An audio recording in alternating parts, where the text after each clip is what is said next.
You heard? What's up? This is Robert Kelly Morgan, aka Rob. You're here at Do Over Don't. Let's get it. Like that, like that. If she snake, then she gon' bite back, bite back. I don't think that I can fight that, fight that. But I also like that, like that, like that, like that. Oh, it's Black Friday? Yeah, it's next Friday? Yeah. Fire. I literally was listening to the album earlier. How's C4 doing? He's doing good, man. You know, he just dropped the timeless body of work, so he can relish in that because he was working on it for a long time. You fuck with the album? Yeah, bro. He was fucking. When did I first hear about it? Who was he here with? He was here with one of the girls that did Pink World. Yeah. Mad long ago, and he was telling me, he's like, yeah, bro, it'll be out June. Yeah, it was supposed to come out mad time. That's on me. That's on me as my executive, on my executive shit. You feel me? Bro, I was hyped as fuck for that shit. Yeah, you going on all of them already? Oh, you know what? We'll just roll right into this. You All good? right, man. You're Yeah, good, I'm ready. right? I'm ready. You know that. What episode is this? What episode was yesterday? 86? 86 or 87? I forget. I think it was 86. Oh, y'all working. Okay. Yeah, I think it was 86. This episode less.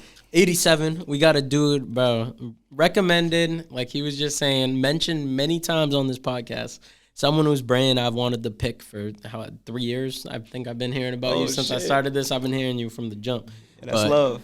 Founder of PutInWork and many other things. Not just one man. Mr. Rob was good. What's up? What's up? How you living? How you living? Good, bro. Thank you for having me on here, man. I appreciate you guys' consistency and just what you've been providing for the creatives in the city of Boston and beyond, greater Boston, and just Massachusetts as a whole. So I had to come and talk some talk with you, man. I appreciate it, bro. For sure, I man. appreciate it. You be such a positive dude, bro. Through social media, everything, you always be so positive from what I see, but just you walking in here in 10 minutes of talking to you, like, you just seem like... Oh, yeah, man, I really try to radiate positivity. Like, of course, the world can be a negative place, so somebody got to, if we can all just try to be our own little lights, and that's what's up, you know what I'm saying? Yeah. And I've been a light consistently, so now I'm like, it's in my essence now, like, because I practice, I like changing the way I interpret things and changing the way I like, when something happens, how do you can have that emotion, but then how do you respond to that, the fact that you had that emotion, and now it's second nature, you feel me? Like, you can look at anything negatively, but you can look at anything positively,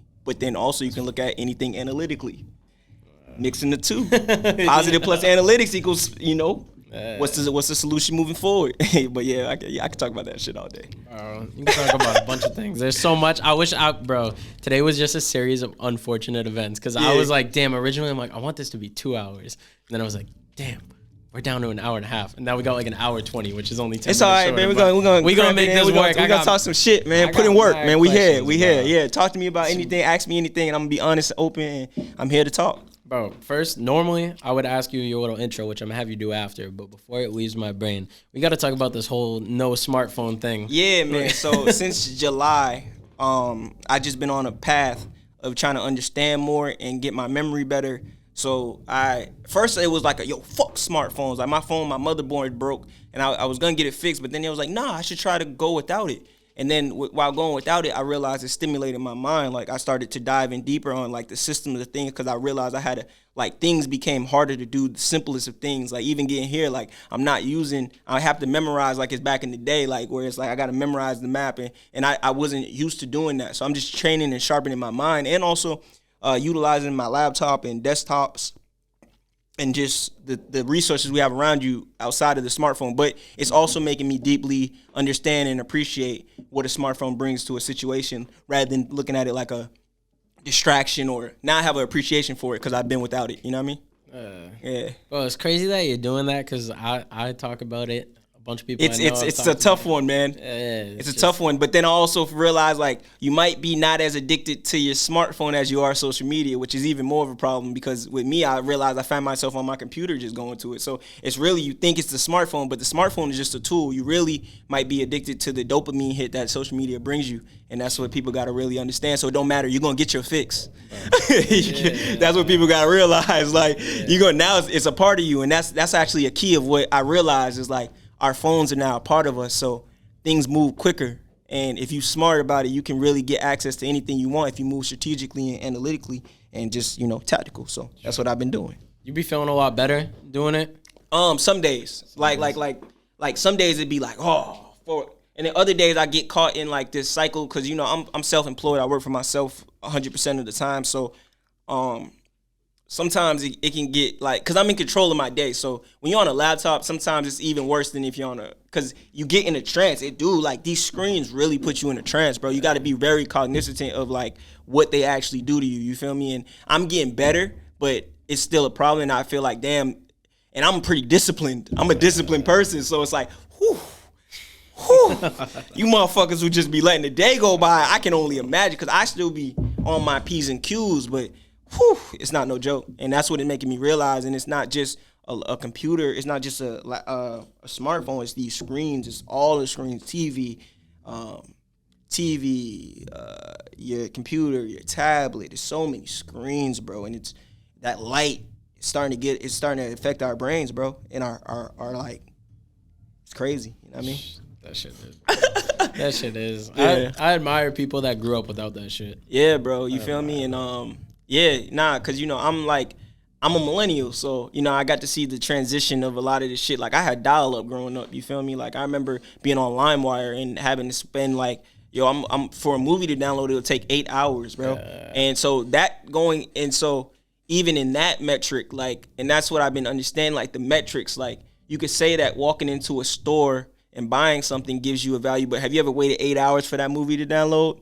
And what that wait, like that patience that you have to take, it makes you just as excited as if you went into a store and bought it. You get what I'm saying? So like understanding how this technology is changing and the way we consume things is changing and how that's gonna modify our environments going forward is what I've been really deep diving into. You feel me?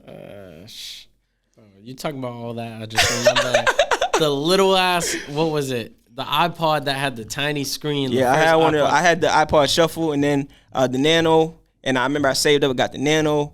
And then I remember, like, we got to understand, like, phones are in the adolescence. Like, the fact that, bro, I was just researching the other day, like, bro, microphones, the dynamic mic just got out 200 years ago, 1861. Like microphones are new on the history. Like, and this shit changed the world, bro. So I'm looking at that and I'm connecting the dots of history and I'm realizing, like, oh, how much of this shit connected? Like, once mics come, then the Emancipation Proclamation come. You get what I'm saying? Like, the shit powerful, bro. Like, and just reading like Huey P. Newton's book, Revolutionary Suicide, and just like really understanding, like, bro, our voices are the power. Like, and the press is the power, and print is the power, and the evolution of spread and sharing, and really we got access to it 24/7, and we can go across the world. I'm talking to people in India, Pakistan, Africa every day.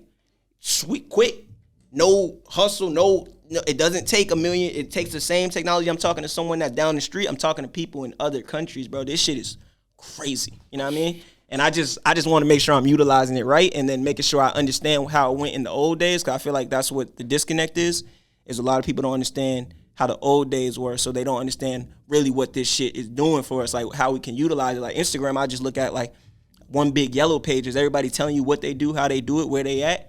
Utilize that to make your shit move and make your shit spread, and that's what we gonna do. Put in work.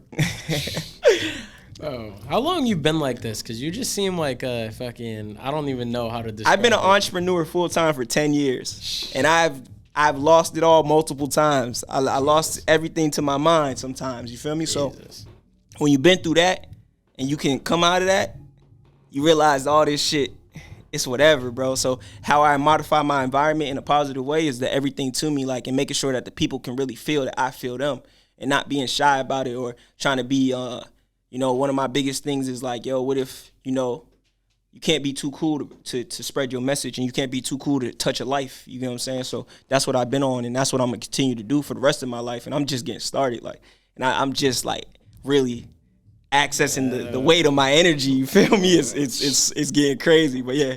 Yeah. My fault. I'm just talking. I'm not even letting, bro. I'm just getting my shit off. My fault. Good, bro. Nah, this is what I want. I always say my favorite episodes are the ones where I talk the least. Okay. I'm not one of them dudes that I want to be talking all the time. Like, I'm gonna let you ask questions though, because I'm just popping shit. No, bro. I'm telling you right now, even though we got a time restraint, get what you want off your chest, because I already knew before you were coming on here, you're gonna be one of the people I have come on again.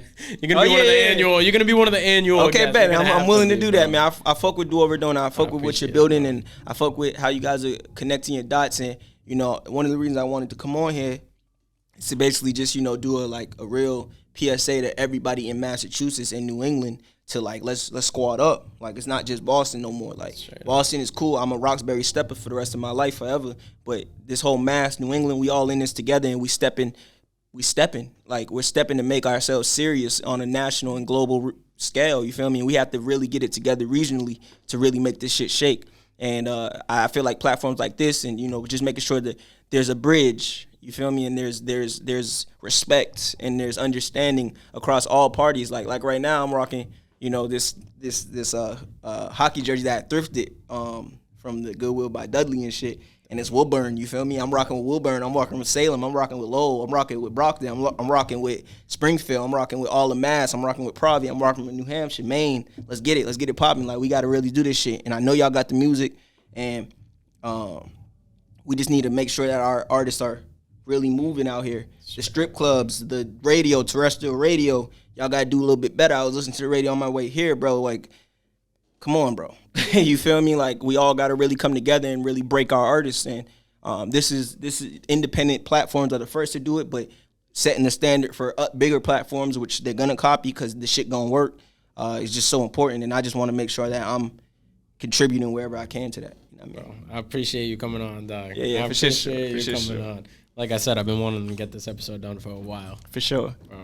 I got to ask you, even though I know you probably talked about this before on other episodes. Yeah, it's whatever, bro. But for anybody watching this, normally this would be the first question. Just, I want the breakdown of Rob before Rob was this Rob. And then you running through, too, the 10 years of just your journey. Word. Like, whatever you want to put out. Great question. Like, bro, like, it starts back my childhood, bro. Like, I was talking to my parents a while back. I gave them a phone call, you feel me? And they said I used to I loved Michael Jackson, you feel me? And I loved music, and I just, like, enjoyed artistry. My father loves saxophone, he loves Shaggy, and he loves Jaheim, and he loves Anita Baker. So there was a lot of music in the household, and my father would dance. He would smile. He would be happy while it played. Like, wherever he's not doing the best, he would just play music, and I would see him light up. He always treated my mother with the utmost respect, and when music came on, he treated her with super, like, dancing, like, and she was the type to get, she get annoyed, you know what I'm saying? But just seeing that made me just have an infatuation with the feeling that music brings. And then New York Undercover used to play is what they told me, and I used to, like, just sit up. I knew to sit up every Tuesday and watch, because at the end of the episode, they had, like, jazz, like, playing, like, different jazz bands. Like, every episode, I guess, had a different. I just loved watching that. You get what I'm saying? And then, so from there, my love of music, and then Michael Jackson, the Bad Album, Thriller, just loving that. And then as growing older, when it comes to the hustle, I had a paper route.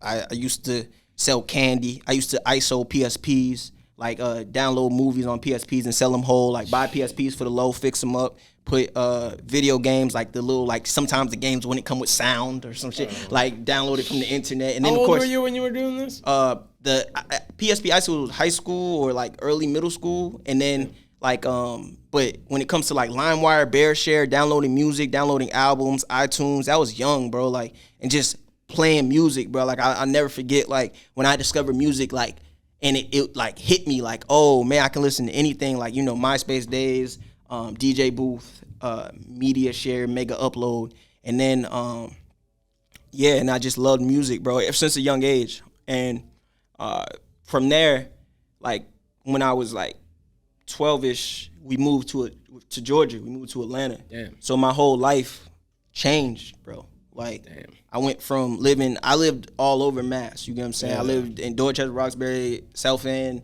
Brockton, Norwood, Everett. We never really stayed. Like, we always moved. So home was always Boston, of course. Like, that's the consistent. And then early, like, I got into like Christian rap.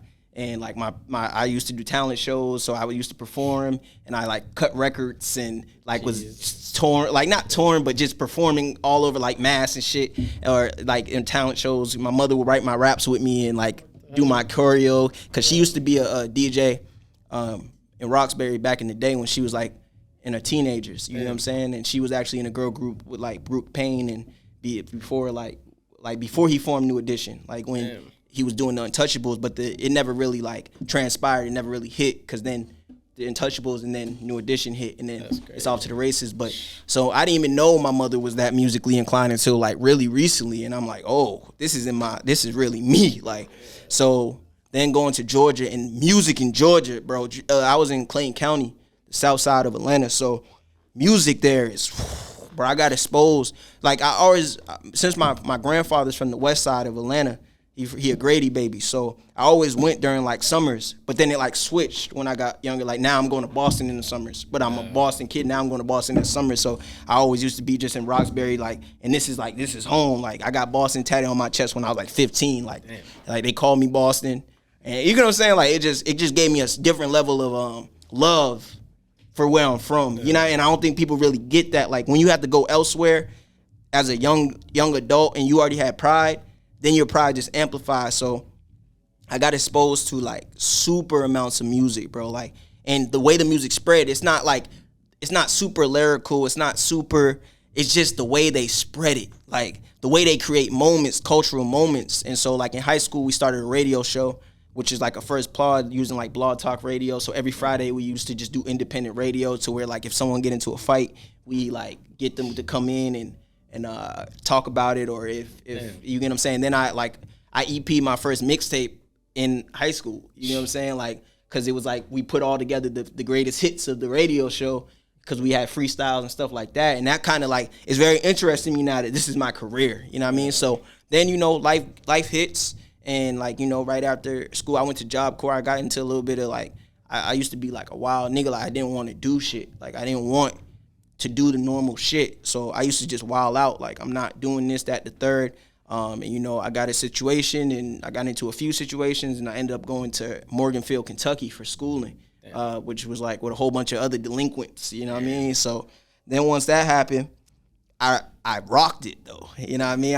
I'm in it's called Job Corps in Earl C. Clemens. Never forget, it changed my life.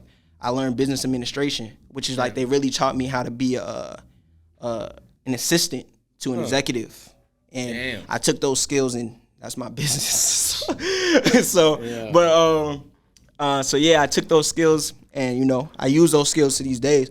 But what it showed me more than anything else is that I'm a leader, because I'm the youngest. I'm 16, so the program goes from 16 to 24.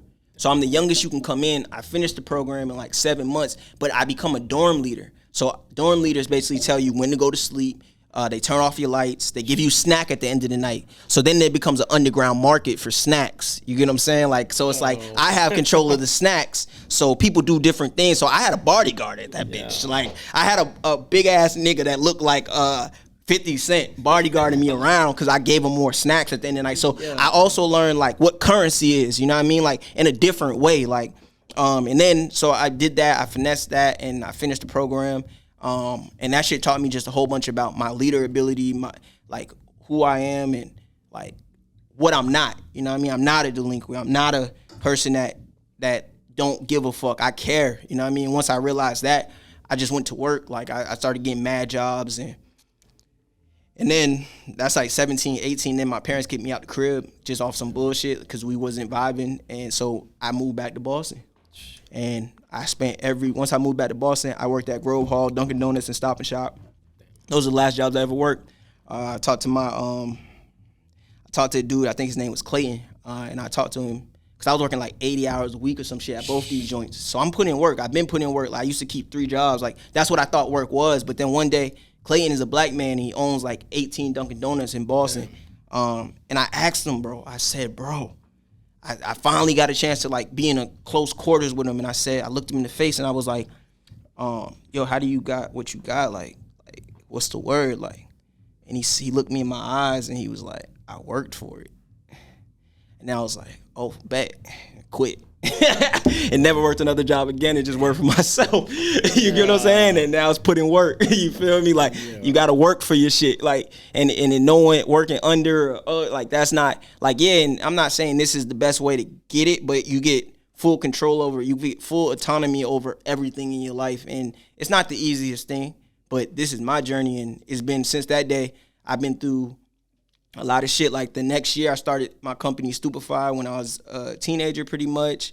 I got a chance to, go back to the roots of like what I established in Georgia and help like people that I knew there. And then from there, I got an R&B singer, and then from the R&B singer, I got just an engineer and producers, and then from the producers and engineers, I came back to Boston. Like I was already like going back and forth, but Boston's music started to evolve like around for me, around 2014, 15 when I met Most High.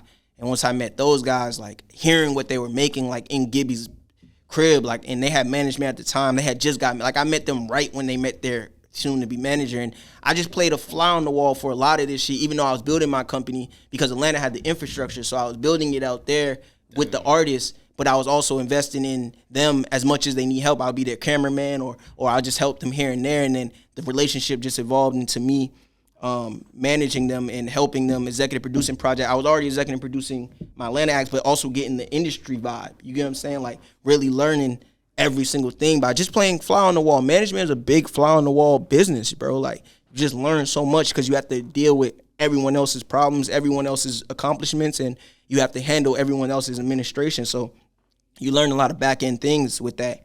And with me, I played fly on the wall for like every situation, just learned. I was just learning. And, you know, what I tell people all the time is like, there was like, I didn't take pictures, I didn't want photos, I didn't do photo ops, I didn't show where I was at. I was just working, and then I was always tell people like I had grew out my hair. My hair was like I had natural locks, like matted like a motherfucker, like gross type shit, like didn't wash it, like. And I'm doing business though, and people and the reason I was doing it because I'm a nut. You get what I'm saying? Obviously, and that's what this whole thing really stemmed from. I'm a nut, obviously. Is that I wanted to get respected. I don't give a fuck what I look like. Like you gonna respect the work, and if you see the work and you don't respect, like if you see the work, you respect the work, and then you see me. If there's disrespect, then there's a problem anyway. But then I started to like learn like, okay, there's bigger things to this business. This is a relationship business, a networking business. But I'm kind of like over that. You get what I'm saying? Like I care about the artists, I care about the people, I care about genuine relationships. And so I just been building a lot of relationships over the years and contributing to a lot of people's stories as much as I can in ways that, and letting them grow and not possessing autonomy over their shit. You know what I'm saying? Like letting me do something and then it grow on its own like a plant. Like I plant seeds and I let it grow naturally. You feel me? I don't try to have autonomy over every situation. And now, you know, putting your work year in, year out, and, you know, now it's starting to like kind of formulate a little bit different. Like it's formulating a lot easier and quicker, and it's coming real second nature to me. And I'm proud of number one, I'm proud of Boston. Because we got everything we need now. And now it's just about building this shit up. Motherfuckers making amazing records. Motherfuckers are stars. They can perform. They can work with a band. They produce. They engineer themselves. Now we got media where a conversation can spread. Like a conversation spread today. You get what I'm saying? And now we just got to hold more people accountable and to make sure that people that come in are protected and that they can grow within it and, you know, continue to contribute long term. Because that's been a big thing where there's a dip. You get what I'm saying? Everybody goes through their regular life, and then it makes it hard to sustain where, man, that online real estate, you feel me? Like, there's a lot of dead graveyards online. You get what I'm saying? I was just looking the other day, like, just doing research on, like, different interviews, like, and then seeing how many of these pages and platforms no longer exist, or even interviews I'd done early on where it's like, damn, that stopped, because it's hard to maintain this, bro. It's hard to sustain it, especially when, you know, we are living in Boston and Massachusetts. We're very siloed, where it's like, nah, I'm trying to hit every part of this place. Like, I'm trying to go to Woburn. Where y'all clubs at? Who maneuvering? Woburn is just as good as Boston. It's just as good. Lowell's just as good. Like, it's all cities that got real passionate people. Like, you just as good. Let's build this shit up. And let's make sure that we are providing the resources that being from one of the top 15 cities in the world provides. You get what I'm saying? Because we do have that advantage. And that's what everybody needs to get behind, too, is that we're coming from the third richest city in the United States. Now, it hasn't always been on the hands of black people. That's facts. But we do. So really understanding, like, what y'all are around and understanding that there's 60 colleges, bro. Like, and people are going to start back. Like, before COVID, it was a little light, I feel like. But now people are really like, I need to prioritize my education. And so a lot of people are about to re-enter school, and Boston is a hotbed for schooling. So understanding like what we have around us is a resource, and understanding that the world is changing. Like, it's not the same thing. Like LA, Nashville, New York is not the only way to get it in this music business. So I think Boston can be a contributor on a high level globally to the new way of music, which is streaming with the digitalization and globalization, and you can get it anywhere, anytime. So who's making the best product? You feel me? And I just want us to be able to make the best product, and that's my goal now. I hope that was a decent breakdown, right? That was a good breakdown. That was a great breakdown. All right, What's good, y'all? Thank y'all for tuning in to Purple World. Just a reminder, we got a fresh studio over here. If you guys want to book a studio session, our rates start at $50 an hour with an engineer and $25 an hour with no engineer. Rates do vary depending on which engineer you choose. You can book a session by heading over to the Book Now button in our Instagram bio and book through Square. You can shoot us a DM to figure out what time slot you want, as well as which engineer you want to work with. As a test to see who our loyal viewers are and see who's really rocking with us, if you made it through this whole ad, you could head over to our Square website and you could put code POD10, and that's going to give you 10% off your session. One-time use though, you are not able to use that again, so use it wisely. Back to the episode. Also, don't forget to subscribe. Breakdown, bro. Yeah. I want to ask you more about the mass scene in general. Yeah, ask me anything. But before I ask you about that, I want to ask just list of your endeavors, because from the sounds of it, you've tried a whole bunch of different shit. Even right now, you're doing a bunch of whole different shit. But I'm just curious of the roller coaster. What worked and what didn't? Man, it's not even about what worked and what didn't, for real, bro. It's more so about what was my system. Like, that's what the key of all of this is. Like, it's not about like if it didn't work, because it could have worked. Yeah. A lot of my ideas now are just re-rocked ideas I've been had. Like, I've been selling these hats since this is my 10th year. That same logo, that logo, Embody Greatness, is owned by my company. Damn. Like the word, the phrase. Yeah, of course. Yeah. So that it's been 10 years of putting that in. I haven't gone crazy because I was focused on management. But now I'm in a place where I'm learning.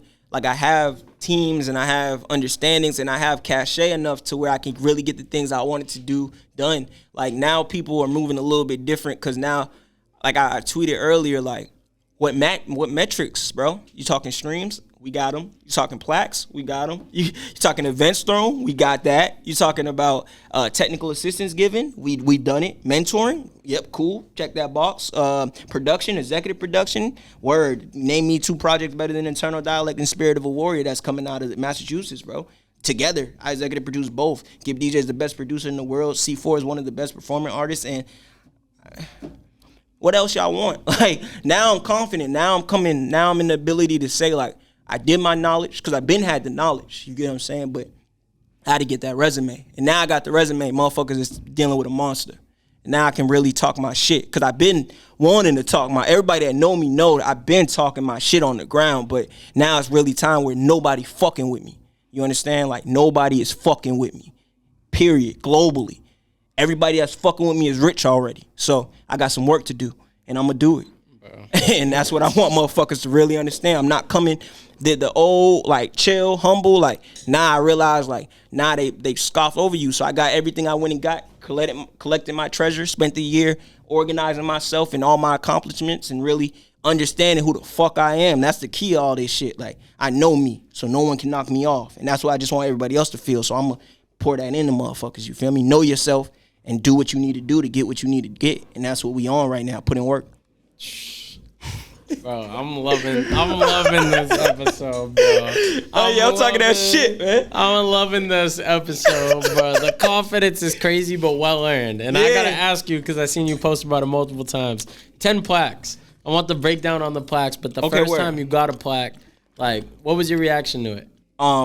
What? You know what I mean? So my artist, engineer I worked with, named Scotty, you know what I mean? I handled all his administration and, like, his dealings and negotiations, and, like, he's worked with every major label. And so when the first plaque came in as me as a manager, I think that was like 2019, 2020, and we finally ordered it like 2-3 years ago. It was the Jeezy Seen It All plaque. Damn. Yeah. And then I haven't even ordered all the other ones. He worked on Queen Naja. First of all, Scotty is like a phenomenal engineer, one of the best engineers in the world. So Scotty taught me, and working with Scotty taught me the industry and the standard of which this shit is, like, and the business behind it, like, that this ain't no light, because I've seen things like in a real time. So when it comes to the plaques, he worked on Queen Naja. He was Baby's Tate main engineer for a bit. He was Money Long's engineer. So Money Long flew us out when she was still Priscilla Renee working on her rebranding. This was like 2-3 years ago. She flew us out to LA, had us staying on like in a 5-star hotel in Melrose,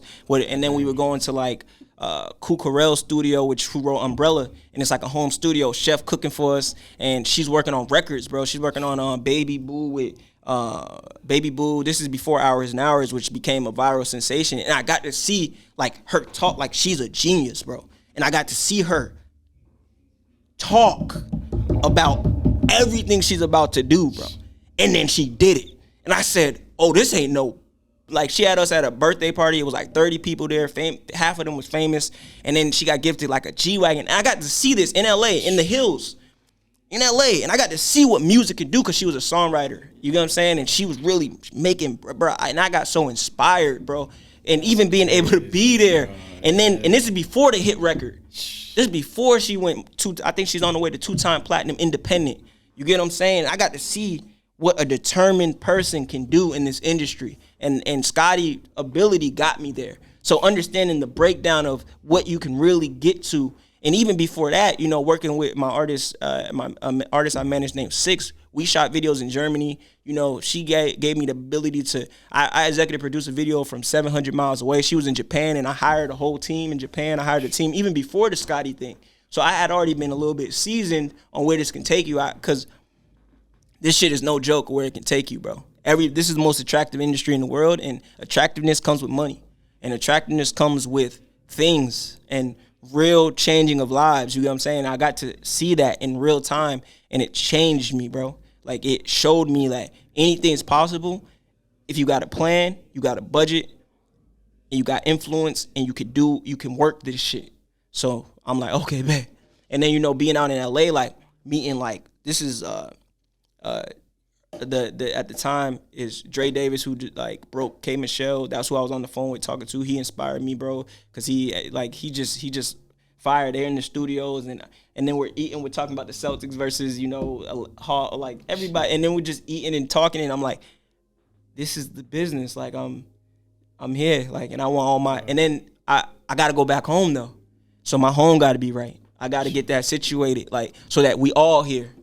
If I'm here, because I'm just a fly on the wall, like, I'm not a major contributor in this space, but I'm learning what it takes, you know what I mean? And I can give that value back to the crib, and that's just what I continue to do time and time again, and that's what I'm on. So that experience taught me a lot.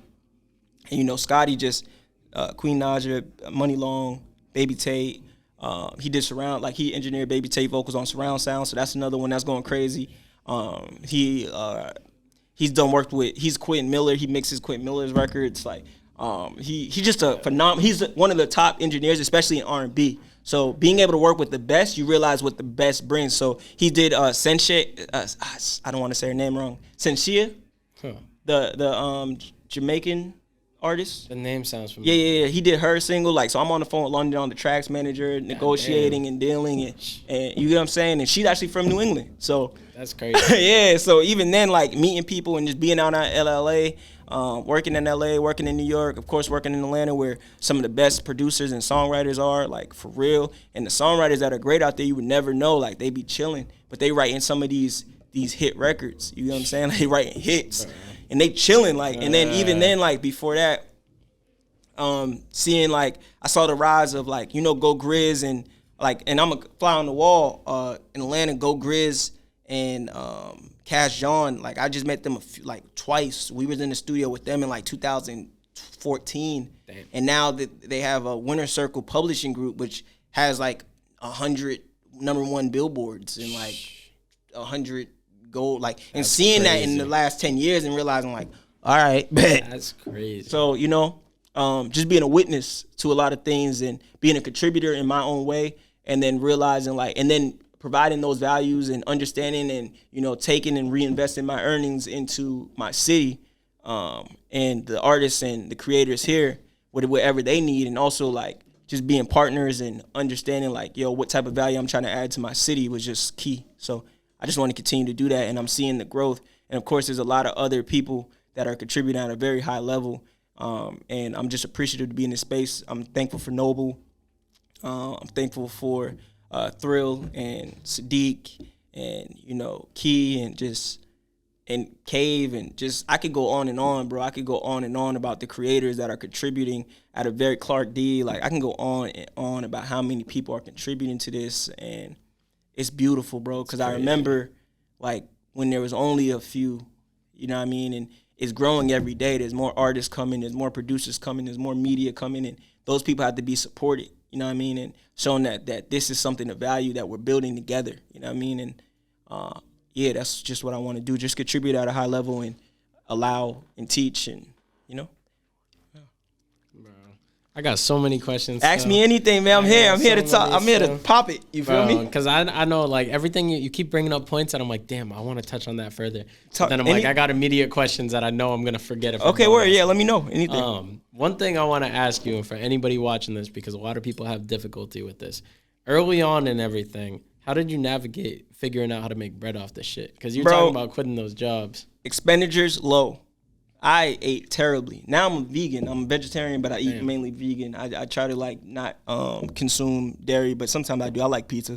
You know what I'm saying? But I'm vegetarian now. But I used to eat horrible. Everybody can attest to that. I was ramen every day. Ramen and hot dogs on some bullshit. Damn, bro. Even when I'm, like, running the cities. I'm running different cities. I got the hats, and I'm just figuring out. And the production on the hats wasn't good. Like, supply chain issues was a motherfucker back in the early days. So my shit wasn't even confident enough to sell because, like, I was out fucking with Bangladesh, and the hats would come back crooked or, like, fucked up. Like, I really dealt with that. Like, I didn't even understand what I was dealing with the supply chain, but now I get it. Like, and so I couldn't even sell the shit. I just invested this amount, and then, Alibaba came, and that kind of like a system to structure. Like, that's new. Like, those are new things. Like, and yeah, bro. So early days, I'm not gonna lie. Like, bro, like, keeping your expenditures low and keeping your bills down, bro. Like, you can't be out here trying to, like, and no one saw me. I never partied. I didn't do the extra shit. I didn't drink. I was celibate. You get what I'm saying? Like, really, like, 3 years I went celibate just to focus on my business. You get what I'm saying? Like, and really, like, motherfuckers don't understand how much of a monster that shit made me. Like, and I'm doing it for real. Like, I'm really, like, in a place to where I'm almost a monk at this point because of what I've had to do to even get to this point. And I'm not even at a point where I'm still good. Like, bread be still, it fluctuates, bro. And you be spending because you be trying to build. But at the end of the day, money is just a metric, bro. The value and what's coming back, like, the money gonna hit. I'm not confused on that. We getting it in. I got, shit on the way. You get what I'm saying? So it's not about that. It's about making sure you invest, you produce, you got product. Having product is more important because, look, these cost maybe $8 to make, but I own the IP on them. It's trademarked. It's together. That's expensive. That comes with money and time. But at the end of the day, I'm making them for $8 to $10. I'm selling them for $30 to $40. You know what I mean? So at the end of the day, I'm hitting the road. You got to invest in the road. It might cost you anywhere between $1,500 to $3,000 to get on the road and do 6, 7 days, 8 dates or whatever. If you really make a lean budget, if you really balloon it. So how many hats do I have to sell to hit even and shit? Like, just sit, and then if I make more, that's cool. I reinvest it. If I throw a party and the party costs whoop-de-whoop, I got to sell this many tickets. But even me is more about what environment I want to set for my city. You know what I'm saying? And then when it comes to the commissions, you know what I'm saying? The commissions is like, at one point I was managing like 10 people or some shit like that.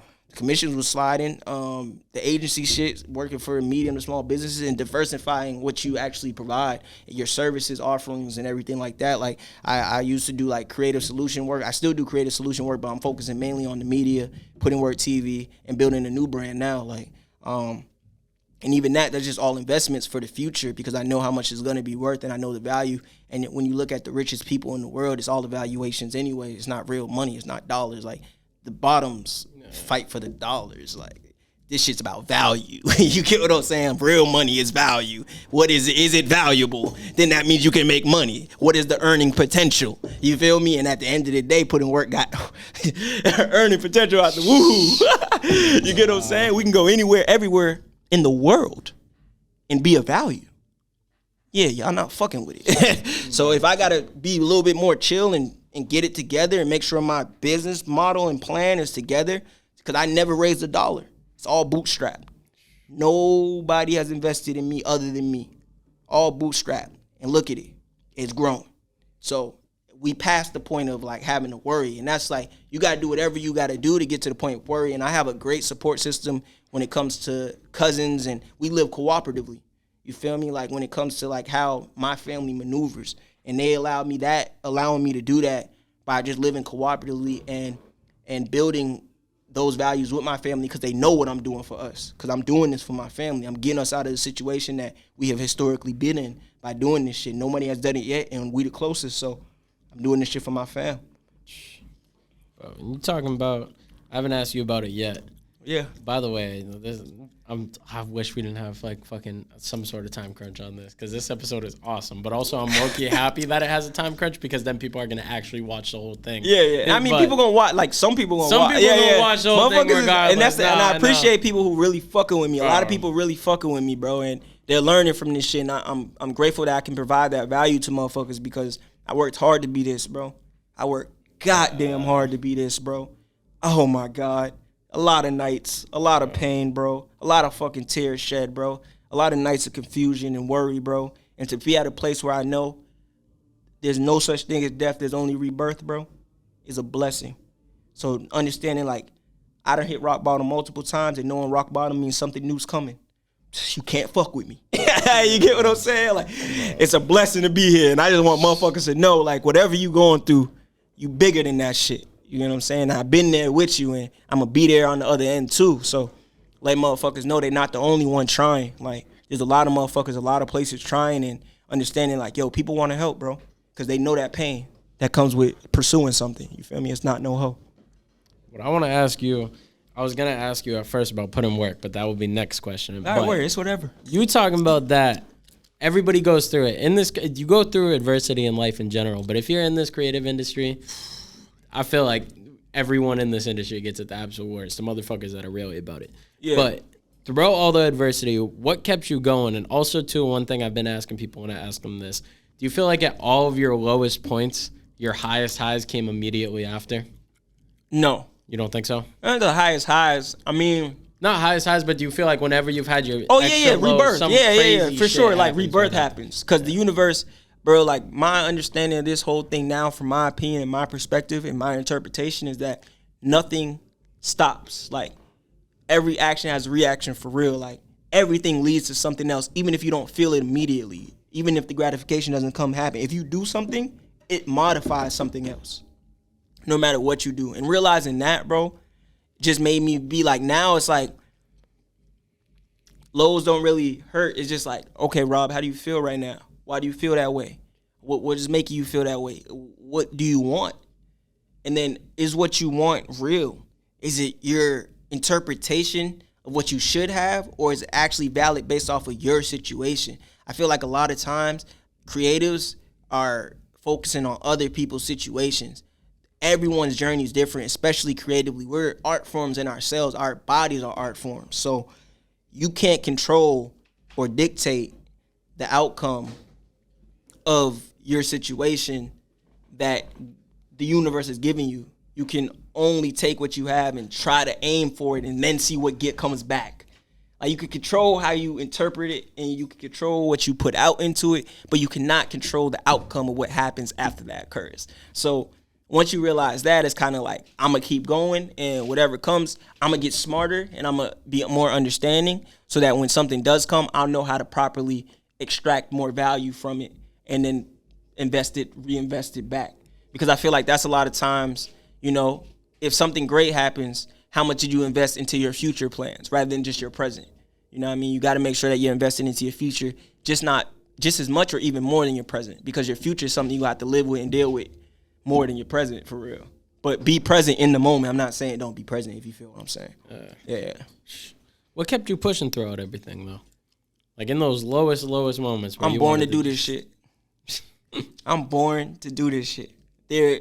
I am born to do this shit. So no matter what, I'm going to do this shit, because this is my destiny, and I understand that. I understand this is my purpose. So I'm gonna do the hard thing and walk in it. Walking it is hard, but this is what I know, because this is all I've known, because I've been walking in my purpose. So now it's starting to get to the point where now my energy, my frequency is higher, it's radiating at this point. You dig what I'm saying? Like, because I've been walking in this motherfucker. And now it's like, bet. Now we get to have fun. You get what I'm saying? Like, but that's all. The only thing that kept me going is I'm not gonna say I never once wanted to quit. I having to do like weird. Sometimes you got to do weird shit just to get money coming in, because it's slow, and you like, fuck, why I gotta? But then it's like, well, what you gonna do? You gonna settle? What you gonna do? You gonna go get a job? You can. I mean, but is that gonna make you better? You better push through this pain. That pain in your stomach. You don't got no food. You know what I'm saying? You got to maneuver and shit. You not being able to do what other people are doing. And it's at one point it became, this is my purpose. This is what I got to do. This is who I got to be. And sometimes it can annoy motherfuckers. Having to deal with that was the hardest. I don't got friends. I'm alone out here. I'm a wolf. I got family and I got partners. I don't got friends. Understand that. And understand, like, even that, like, understand that's what I'm coming with. Like, I don't have friends. Nobody is my friend. I'm not here to pretend with motherfuckers either. And I tell motherfucker that straight to their face. I got family and I got partners. And my family's unconditional, so we don't never got to talk. And my partners, we got business to do. And becoming that is different because I don't do what most people do. I'm not talking on the phone. I'm not texting. I'm focused. You get what I'm saying? And, you know, that's not normal. So I wouldn't compare. It's hard, bro. It's an anomaly for real. Like, even whatever I do is really like, it's my journey. But if you're willing to do the shit, you can. And if you're willing to, this is my path, but it's a lonely road, bro. And it's not always the most rewarding physically. You feel me? But mentally, my mental good. You get what I'm saying? my mental a motherfucker, man. I swear to God, bro. Like, people don't understand. Like, my brain, the way it's moving now, like the way I see this shit is like almost like it doesn't scare me, but it's like there's no way I should be able to see it like this 3D. You get what I'm saying? Yeah. Like, even now, like, I'm seeing this whole shit 3D. Like, it's fire. How you build that bulletproof brain? Reading and interpretation, your comprehension and interpretation ability, you need to hone in on that. So when you look at something or you read something, what are you interpreting? Not just gathering the information to recite back, but like real smart to me, like being smart is the ability to like see what's around you and then assess it and then be able to make something else happen with it that progresses it further. You feel me? So like when you read or you interpret, like, so like I interpret things like at a level to where it's like, okay, I see this, it made me feel this. Why did it make me feel that? Is that connected to my emotions? And then why? And then what is my interpretation? But then on the greater scale, how does this affect the overall of what it's trying to do? And what do I know about what it's trying to do? And am I willing to learn about what it's even trying to do? And if I don't know what it's trying to do, then I'll ask questions, you know what I mean? But then it's like interpreting all four of those things at once is like, it just equals. Then I'm getting into the ability now where I'm teaching myself how to like be a good writer. You know what I mean? So then I can articulate my interpretation because my comprehension been good since I was a young boy. You feel me? And my interpretation got bigger as I started consuming more art, going to more museums, reading more. I read memoirs a lot to hear other people's interpretation about their success, which is wild. You feel me? Like being able to read a Quincy Jones's memoir, Q, and like be in the moment he was in where he talks about the ups and downs, and then reading anyone's memoir and realizing there's no one out here that didn't go through tough points. That's the whole point. So it's like your journey is your testimony, and being present in that is everything. So even like that helped me build like a mind of like, okay, bro, this is history regardless, because we're all history. So it's not really like, it's really how big can you get the shit. It's not really you are history, because at the end of the day, you're someone's son, you're someone's brother, you're someone's future father, or you might have kids. You get what I'm saying? Like, that's history, bro. You're someone's ancestor. You get what I'm saying? And that's history, bro. And owning that and being in control of that and understanding the weight that holds, to where if a motherfucker trying to act like that don't hold no weight, then you don't understand the realm we're in. You feel me? This shit holds weight. Regardless of everything we do, make something else happen. And someone's gonna look back and say, my grandfather did do over don't. And he might try to, even if you end it, he might try to reconstruct it just because He feel that shit in his soul. You get what I'm like? You already did it. And now someone else can interpret it like, yo, this is what my great-grandfather did. Or I'm watching videos of my great-grand. You are past, bro. He's watching videos of a 23, 22-year-old you, bro. Because that's what this is doing, bro. These are new. These mics, these phones, these cameras. Like, someone in the future can just watch us talk, bro. This shit is so true. And this shit is crazy. It's crazy. Like, bro, and someone's going to look at it and say, that was my grandfather. That was my great-grandfather. He was an entrepreneur. Now I want to be an entrepreneur. And he might gonna take this shit further than I ever took it. So I'm gonna do the work for him. That's a fact. And it might be someone else's grand that be like, yo, this was my man, my grandfather's homie back in the day, or this was someone from Roxbury, or this was someone from Boston, or this someone from Mass. I feel that in my spirit. Yeah, we doing some shit right now. You get what I'm saying? We doing some shit. It's crazy how we don't even like realize. Well, you clearly do. But I never really think about that with like the longevity of shit, because like you were saying, all this shit is so new where we have so much shit that's permanent. But not even, I never that really digital like, footprint, bro. That's that what I mean. Research them archives. Bro, I never sat here and thought about that. I'm like, damn, in like 50 years, motherfuckers can still watch these shits on YouTube. That yes. Shit crazy. That's the power of catalog, bro. So that's where, when you come to recorded music and when it comes to products, when you come to like, yo, every time I hear Sam Cooke, a chain's gonna come, I cry, bro. You feel me? Like, that song was recorded in the 30s, bro. Like, you and it still holds value to my spirit and my soul, bro. So now, even with this content, like, historical reassessment is what Huey P. Newton's wife or widow discussed it as. Like, she's open to historical reassessment of his life. And that's what comes with work you put in, is now people have to reassess everything you do historically, and you are not in charge of how someone interprets your ability. Reassessment, like I said, like all the time, like Harriet Tubman was freeing motherfuckers and she was a wanted. Now they want to put her on the 20. That's historical reassessment, bro. And so understand, like, everything you do is bigger than just the moment it in, even if they're telling you it's illegal or they're telling you it's not right. Like, historically, if you know it's right and you know that it's what needs to be done, then you need to do it and let it age. And like I say all the time always reveals who's who and what's what. You feel me? And you gotta let time do that. You're not in control of that. Bro, you're opening so many side questions that I want to ask. Ask me anything, man. I'm you're here. Opening so many side questions. I'm gonna get through some of the major ones because I said that I would ask this for the next one, so I'm gonna ask it for the next one. But the whole put in work thing, whole bunch of different shit from what I could tell. Yeah, I feel like you asked me that too, and I just didn't answer. So my endeavors. No, I didn't even ask that one last time. I forget what I even asked for the last question. Okay, well, I've just been on some shit before. You'll answer questions that I was gonna ask anyway, so it's working out. But put in work all around. You got the label, you got the media side of it. Yeah. What else you guys? So I got PutInWork TV, which is my media platform, which is a source for music creation and culture in New England and beyond, of course. So we share music and articles and pods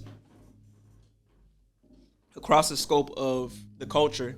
Then I have PutInWork, which is the overall overscope, which is the management of the entities and the corporation. I'm starting it as a corporation, an S corp. I'm still talking to lawyers and getting my operating agreements and just sorting it out because I'm turning into a corporation. So it might be PutInWork stocks one day. Who knows? But so that the overarching, and then under that is our subsidiaries, which is PutInWork TV, which is the media platform. What else? Now or Never, which is our event company, which throws parties that are like hybrids of concerts and parties. And then we have the agency with Creative Solution Company, where we help small to medium-sized businesses with their marketing, their development, their rollouts, and just whatever else they need. Then, of course, we have the publishing company, for the writing of the tracks and handling the lyrics and stuff like that. Then we have, what else? The Embody Greatness, which I'm actually in the process of rebranding, and I'm going to create a whole new brand that's coming out next year. But the Embody Greatness clothing, which is like our merchandising division. Then we have, what else? Agency I think it's about it. Yeah. And yeah, so that's like the overarching PutInWork, which is just a new age creative company. You know what I mean?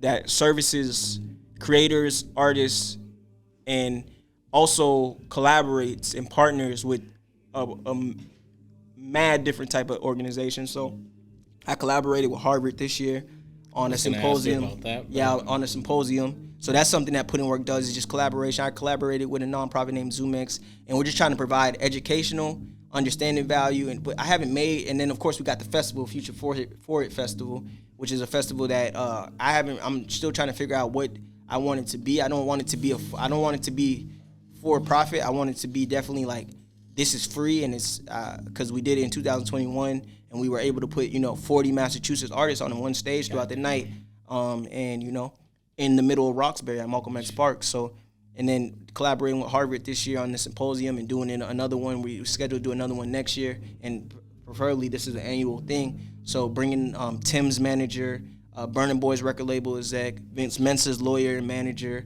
Redville's manager, and being able to bring them to where you could walk with them. Then there was performances. Then Mayowa, who does the branding for Blast, he came and did a branding workshop. And then like Berkeley Law did a law workshop. And then the org I collaborated with, Harvard Rap, did a workshop on just law and organization. So just a lot of information, a lot of intellect. And that's where I'm going with this whole thing, where it's like, not only am I going to do the work, but I'm going to show you what to do the work, and I'm going to bring valuable people of all ages, all demographics, to also provide value and education to those in the city of Boston and beyond. And all of Massachusetts and all of New England is welcome to pull up anytime. It's not just a Boston thing. It's not just a Boston music scene thing, because at the end of the day, I feel like all of New England is the Boston music scene. And that's what we have to understand. I mean, a lot of people try to like use like Atlanta or LA as the apex of what's going on. And I want them to understand that Gwinnett is not actually Atlanta. Atlanta Metro is completely different than what actual Atlanta is. So Greater Boston is Boston, and we need to get on board, because Boston itself is a brand, a big one, a huge global brand. We have one of the best sports scenes. We have the great education. So we need to get behind the brand of a city that's gonna pay us to represent it. You get what I'm saying? Like, and that's what everyone in Mass and New England needs to understand. Because when you go out of town, they're gonna ask you where you from, and you're gonna have to say Boston regardless. So let's just rep. Let's get it together. And I'm saying that as a Roxbury stepper, but I need everybody on board to build this up, so then the city reinvests back into its creative economy. You feel me? Like, because we're investing into the city as well. We have to show the worth and the value of what we're doing on a global scale, to where now it looks foolish if one of the third richest city in the world doesn't invest in their creative economy. That's putting them on a global, national scale via their media, via their artistry. So now it's like, oh yeah, let's get it popping. And yeah, that's what I'm here to do for real. Like, I'm representing the brand of Boston as well, you know what I mean? As well as building my own brands and building other people's brands and doing a whole bunch of shit. It's endless to what you can do when you tap into your power, you feel me? You're talking about all of this. Crazy collaborations. The episode I had come out today, the dude was talking about collaborating with Jordan Brand. But most unexpected collaborator anybody could say, collaborating with Harvard. Like, oh yeah, we doing nut ass shit. We gotta talk about that. Oh, we doing nut shit. You feel me? Like, cause at the end of it, what are y'all gonna say? How the hell did you do that? Bro, my energy. So I was a client of Rap. Rap is a Harvard a student organization that helps. It's called the Recording Artists Project. So they help artists, recording artists of all types, start and help their businesses and get their paperwork in order. Because what a lot of people don't know is law students have to do a certain amount of hours pro bono to graduate. Actually, most college students. So there's just a big pool of labor that motherfuckers do not tap to. And we got 60 of these motherfuckers. Are y'all shitting me?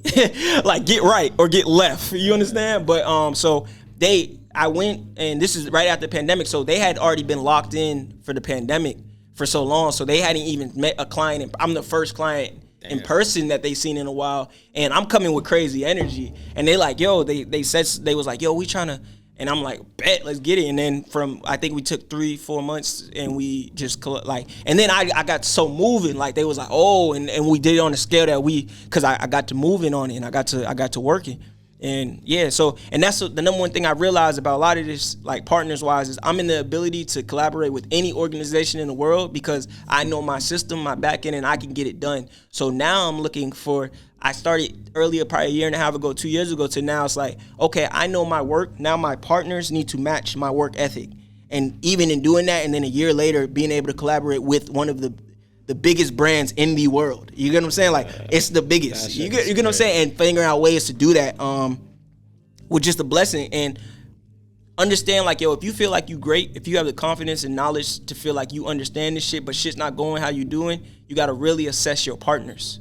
Like, really assess who you next to and what we doing. Because at the end of the day, sometimes the output ain't, like, it's not because of you. It's because of your partners or your plugs. You feel me? Sometimes your plugs back in out right. I've been a plug that ain't been right. You get what I'm saying? Where it's like with the supply chain thing, like, now it's like my plug's not right in Bangladesh, so now it's not coming, and it's all a trickle down. So it's like you better make sure your plugs, and like they got a $36.3 billion endowment as a school now. I don't get access to that, but it's like they got resources to where if it fold, then we gonna crank it back up. You get what I'm saying? Like, so understanding that and understanding the power of a budget and understanding that, yo, there's some people out here, and there's people that need cachet. There's people that need audience. There are people that need representation, and they got bread, but they don't have the resources or the knowledge to get it done. And a lot of times with this independent stuff, they're trying to start it, and then it's just digital graveyard. So the people that really can sustain and grow their shit, and they gonna even be more valuable because people are trying to start. I think the pandemic also showed people how valuable entrepreneurs are, because everybody tried to be an entrepreneur during the pandemic, or a lot of people did, and they folded because this shit ain't no. That's what you was feeling during the pandemic for most people was my life. Before that, when I was in the pandemic, it slowed me down because I had a plan. And then now everyone's living the life I've been, like being inside, thinking, like Zooms and Google Meets and Gmails. That's been my life for a long time, working globally. Like, so then guess what happened though? Guess what the pandemic gave me? Tools, resources. Now everyone's inside having to do what I've been doing. So now they're creating, developing, and pumping money into things that I need to do what I've been doing better. And that's what's been missing. So I thought it was because I wasn't good enough. No, the resources hadn't hit yet for digitalization and globalization to really come. So now it hit. It's a wrap. It's a wrap. It's a wrap. I got the tools. I got the resources. Google, YouTube, Spotify. They got ad platforms now. They got ways to quickly get to your audience. It wasn't like that before. Instagram in 2018, 19. The only way people could show love is by posting your shit on their page, on their newsfeed. Now you know how with that like changed, like being able to show it on the story. That just came, bro. This came right before the pandemic. And being able to, like, even with Twitter, like, it was slight. And then after Elon bought it, now it's different. And even seeing that, like, oh, the plugs were fucked. It wasn't me. And even with music, realizing I came in this shit when it was the lowest it ever been, bro. 2014 was the lowest recorded earnings year in music. Damn. And from now, it has seen, I think, it's seen a billions of dollars growth. Streaming has went from, when I came in, 7% of the business to 57%. So the chart is looking from here to here now. You get what I'm saying? And I got to witness and be a part of, like, trying to sell CDs, but nobody got a CD in the car. But then not everyone is adjusted. And, you know, you got SoundCloud where people are going to SoundCloud, but SoundCloud don't pay nobody. So then being able to really see the transfer now is Apple Music. When I came in, it was Beats One. So now Apple Music, now Spotify, and people actually have the innate nature to say, new music is out, I'm going to my phone. And that phone pays someone. Pennies, yeah, a little bit. But the fact that now everyone's mind has changed to quickly go to a place that pays a musician or a record label. And now because of that, there are tools coming that makes this easier to do. So you're telling someone that been doing this when it was hard that there are tools to help. Oh yeah, it's a wrap. Oh yeah, it's a wrap. Y'all, it's a wrap. Ooh-hoo. It's crazy putting it in the perspective. I never really even realized how. Bro, the world changed in real time. Yeah. The world changed, bro. And you got to understand that when the world changed in industries, bro, emails were not getting responded to in the industry, bro. I can really attest to that. And I'm thinking, oh, I suck. No, nobody's at work. No one's employed, bro. Like, for real. Like, there's no one. The money is like, but now I'm hitting people. Oh, bet. Get on a Zoom call. Oh, yeah, all right. Let's talk about something. And then now it's like they're in a position to where they don't know the game like I know the game. And now it's like, oh, really? And these are the people working at major companies. And it's like, bet, let's do some shit. I hope. Like, fuck it. So, yeah, now I'm in a position to do some shit. I'm happy. I'm excited. Us talking about all of this, I was going to ask this after the C4 question. But before I get to that, what do you think it is being a bystander / someone heavily involved in the industry over here for so long? Why do you think we're not where we need to be yet? What do you think the crucial things that we're missing? The old systems haven't adapted to the new ways. Our terrestrial radio needs to get better. So in other places that are popping musically, the terrestrial radio is not only supporting acts that are in the city, but they're also outside. Like they're hosting gigs, they're putting on other artists, they're hosting showcase, they're hosting listening events, they're doing podcasts by themselves where they only have local acts on there, and then they go wake up and they're on the radio. Our terrestrial radio needs to get better. Our old ways of like who's owning the nightclubs, they need to be more supportive of hip hop, rap, and every other thing. Like our strip clubs, we need to be connecting more and going out and trying to create nights. And then also we need to be collaborating with different businesses, and businesses need to be more open to working with their creative economy to get more of an audience, but plus to make it bigger of a feeling, because it's all connected. So like when you're making music, you're making culture, and it's like if the culture around, like what you eat, what language you speak, what do you dress, what do you wear, we need more brands, and we need our artists in the brands to support it, to make it crazy. We need more photo shoots. Shout out to Midas, you get what I'm saying? Shout out Midas. Yeah, they're crazy, bro. Like shout out to a lot of the photographers and videographers that are doing what they do. We need that, and we need to pump it out. We need to distribute across platforms to where like this is what's going on in Boston. You not here, you missing this.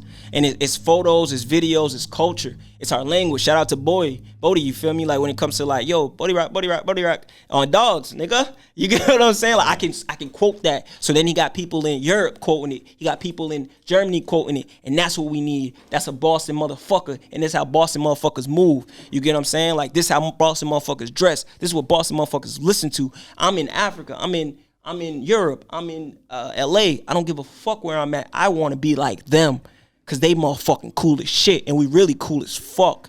Like globally, no one's fucking with it. Like there's cities, and I'm fucking with the other cities. Like don't get me wrong, but we got some shit, bro. We just need to build that cultural moments around it to where it's like I gotta come to Boston.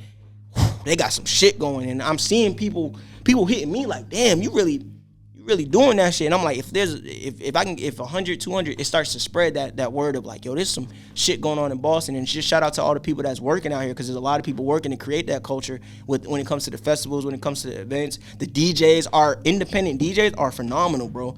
They're breaking records, they're showcasing music, and we just need maybe more videos of it. Maybe more recordings, people that's given time to actually go showcase the DJs and actually record their sets and showcase those videos of when they post. And then just making it a more cultural moment to where it's like, okay, because they're playing the records, bro. They are. And they're amazing DJs, bro. There's just incredible DJs.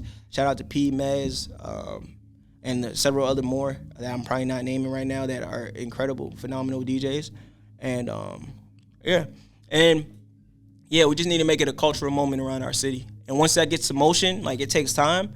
But even when it comes to starting conversations, when it comes to like showcasing our legends and our records that we have worked on and that have spread the test of time, like when you have like, I listened to Sips T probably like 100 times yesterday. Love that song's crazy. And I hold that song holds value to me, and should hold values to others too, because it's crazy. It's a crazy record. Shout out. Come on, bro. You shitting me? When you're talking about internal dialect and that hopefully spirit of a warrior, like when you really listen to this music, or when I was listening to Medic by Varen Buren, that shit is crazy. ET shit, come on, man. Like, you get what I'm saying? Like, listening to these projects, and shout out to, C-Dub for even showing also a way, like, showcasing more music, making more playlists, and then making other people be a contributor. But it's coming along, bro. Like, people are excited to be a part of this shit. So we just gotta keep making it cooler and keep making it like this is a thing, bro. Being from Boston, being from Mass, being from New England, and being cool as fuck is a thing. And being smart as shit is cool too. and being tactical and strategic and doing what you need to do to get what you need to get, that shit is cool as fuck. That's the coolest. Yeah. You talking about all that, mainly fire artists in the Mass scene. Talking about Spirit of the Warrior. Yes. I want you to Spirit of the Warrior is a 16-track, 48-minute bombshell by C4, produced entirely by Gib DJ, executive produced by me, and it got that soul, energy, spirit, struggle, perseverance, energy, bro. Like when it comes to like, it's a feeling. Spirit of the Warrior is a feeling. It's a we gonna persevere through. And that process of making that project, we spent 2 years on it. And C4 did everything that I asked of him, because I was like, it became my first release. C4 is the last artist that was signed to my old company. Damn. You know, and he's the first artist that I'm putting on my label, and he's the youngest artist I ever managed. So I got time. Motherfuckers don't know us, and he's an amazing performer. He's really gonna sell this product, like, because it's product, bro. And we made a product that is timeless when it comes to production. Gibbs a cold motherfucker, one of the best producers in the world, in my opinion.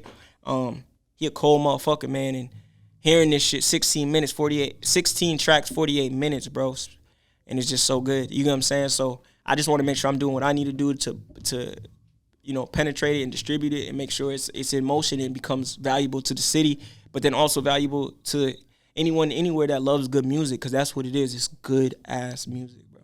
And that's what I want PutInWork to be known for, just making good shit. Like, where it's like,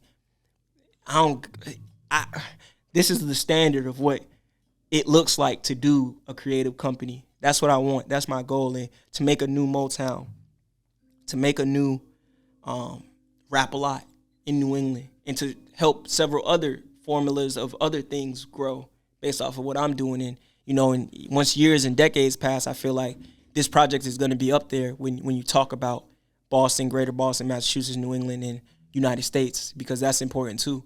Like, what tracks and records represent the United States, because the world is getting smaller, man. And that's what people got to really understand. Once flights get cheaper, it's up. It's up. Once flights get cheaper, and it's going to be a way. So once that happens, it's up, bro. The world getting smaller by the day. So, yeah. Spirit of a Warrior out now. Listen to that shit. Let me know what you think. Bro, because I know what time. Oh, you literally got like 5 minutes left. So I'll probably just have you run the cameras afterwards. And I'll probably have you just press record on those and then leave it, and then I'll just finish the clip off because we'll have like 20 minutes until it turns off. Okay, word. Yeah, let's keep it going. What was I going to... Oh, what I was going to ask you, because you've managed a plethora of people from what it sounds like, working with C4 and getting an artist that's on that wavelength, that you could actually get something done the way that you want, how you're saying that you have somebody that lived up to their end. How were your experiences dealing with all the bullshit artists in the past? Because I'm sure you probably went through a lot that you didn't I never really dealt with a bullshit per se artist. I dealt with like artists that really, at the end of the day, they weren't never gonna do this shit for real. That's what I mean. Yeah, but they weren't bullshit like musically. Like, they made good music. It was all right. No, I'm not talking about the music. But that's, a lot of people are not gonna do this shit for real. And then once you become a better manager, you realize like, oh, you're not gonna really do this. I don't have to waste my time.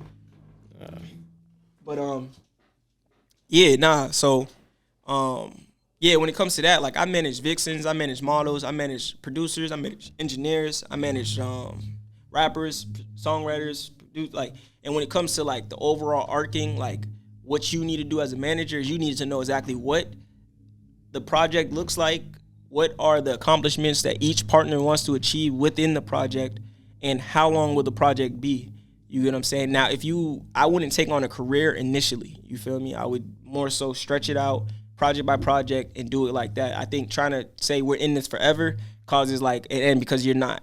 There's an end point for every manager-artist relationship, so you should really begin with the end in mind and just be open, create a line of communication to where once it's not going to the best of both of y'all abilities, y'all can separate amicably, and y'all know the breakdown of why y'all separating and who gets what, and if there's a who gets what. You know what I mean? That should be discussed before y'all even start working, just so when the end inevitably comes, if it doesn't end, that's great. That's an anomaly. But the end coming is more likely than the anomaly, so plan for the more likely scenario. You feel me? And yeah, but the bullshit motherfuckers like that just come with learning. And then once you get better, you become more precise in your choosings of what you choose to spend time, energy, and resources on. And once you become more precise, you do things better, and it just keeps getting like, hopefully at everything you're assessing, you're reflecting, and you're improving. Like, that's the key to management, like, and realizing like you're choosing like an art form, a science, and a real skill. And there's real motherfuckers that are really learning this shit to a T. I'm talking about the old ways, the new ways, and they're able to interpret this thing happening in tech and this thing happening in healthcare. I'm gonna bring these two things and bring it into a space where I know you're not thinking like that. I'm gonna use agile tactics of business and lean business planning to fuck you up, because you're not thinking a nigga who like music is gonna know these languages or smart metrics, or you're not realizing we have access to all the information, and you can learn anything and you can apply it. And that's where interpretation is so important, because you can learn anything and apply it into your craft. Anything from anywhere, you can learn it and apply it. So that's what I would recommend for managers to do more of, and live life, bro.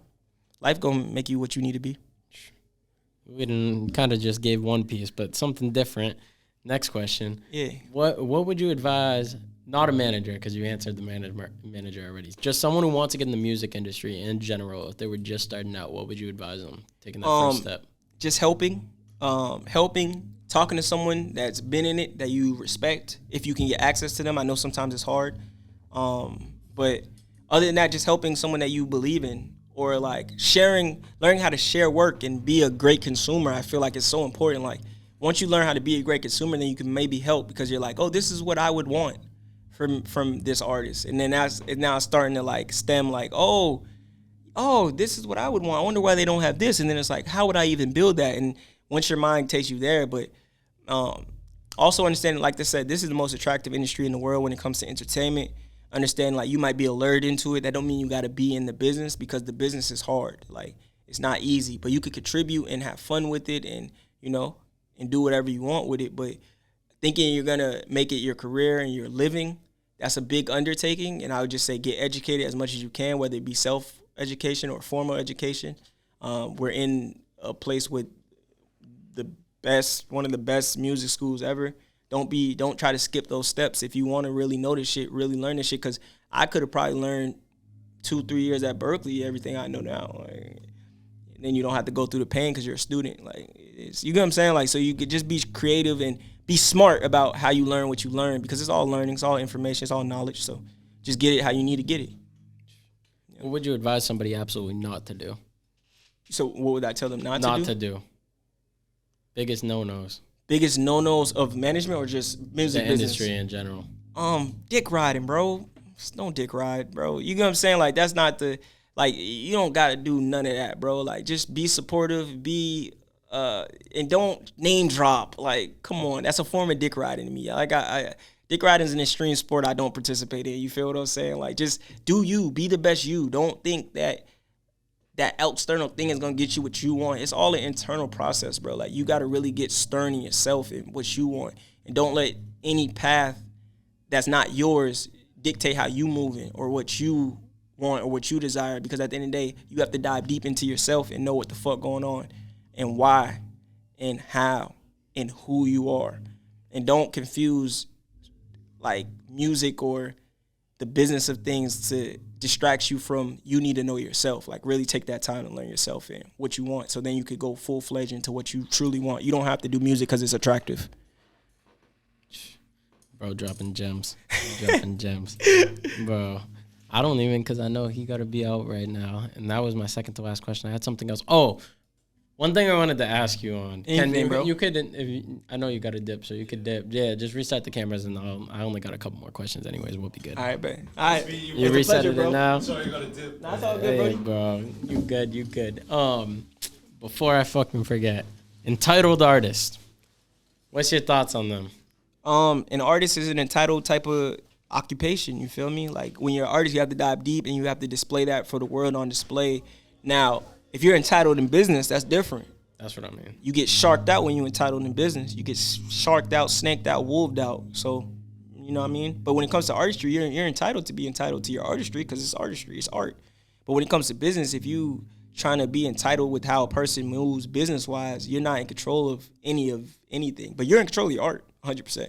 But you're not in control of how others perceive or what others need to do.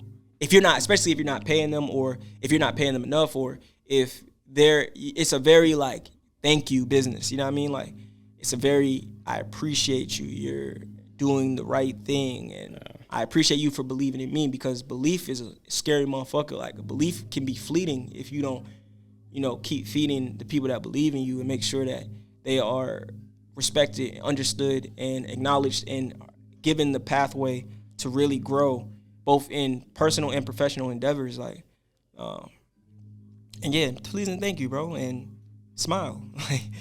like it's not the hardest thing. Like, bro, be understanding. Like, nobody has to do nothing. Like, everyone's doing things because they truly want, hopefully. And of course, there's some people with malicious intent, but those people won't last in this.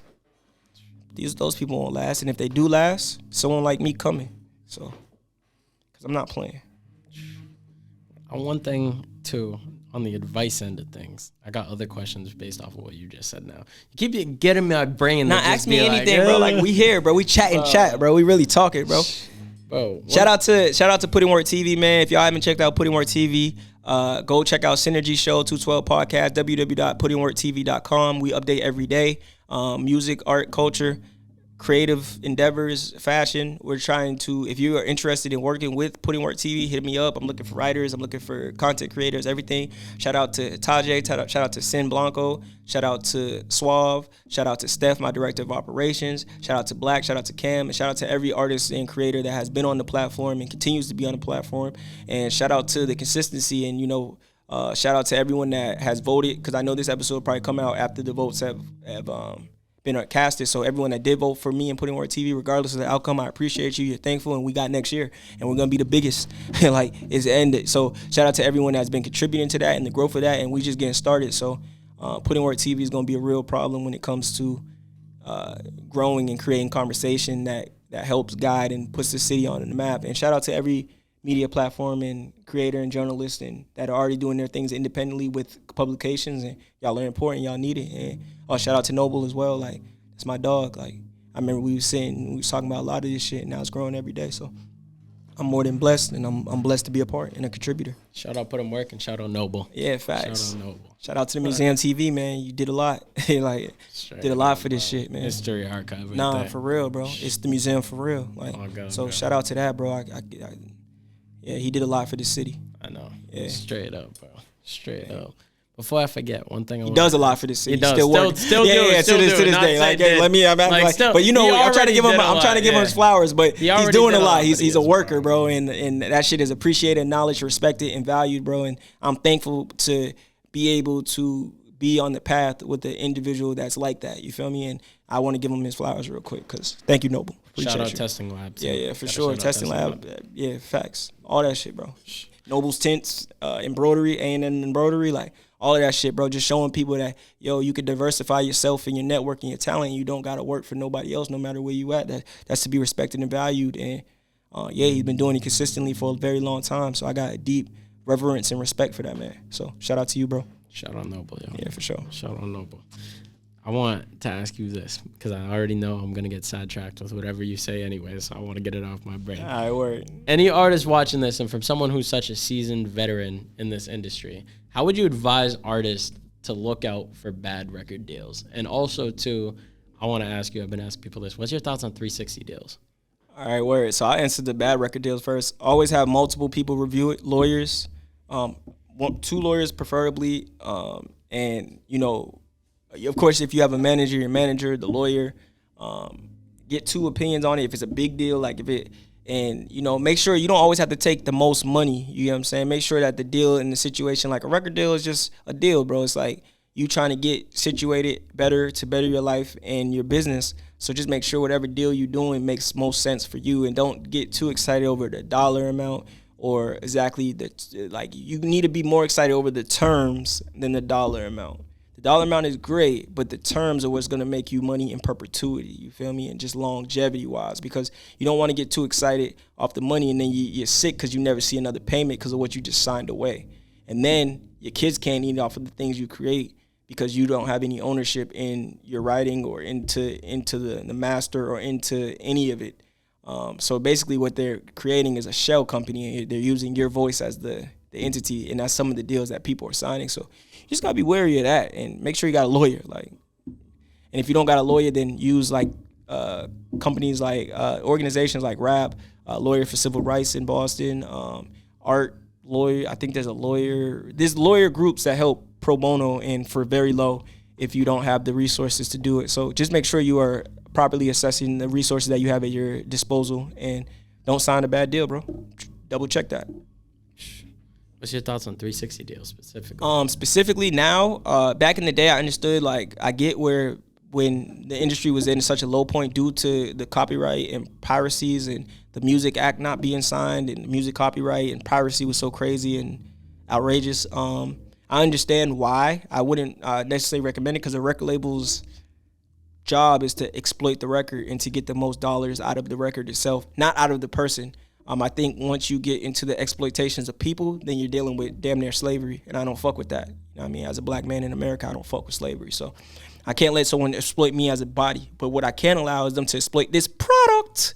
You could exploit product all day, bro. Get the most out of this shit. Pimp it the fuck out. I don't care. It's a product. It ain't me. Trying to pimp out a person is crazy. You feel me? Like, and you know, that's what motherfuckers gotta get. Don't be no hoe out here. Like, you know what I mean? Like, unless you want to be a sex worker, which is if that's what you want to do. But if you in music and you want to be a musician, be a musician. Like, and understand, like, I'm making product that's supposed to be exploited by the record label and supposed to be assisted to help me market and push my product. So why are they taking things that have nothing to do with the record? They're a record label. But I understand it from that model. But now, because streaming, record labels are making good money. There's artists with catalogs that are making billions of dollars a year off streaming. So streaming is only going up.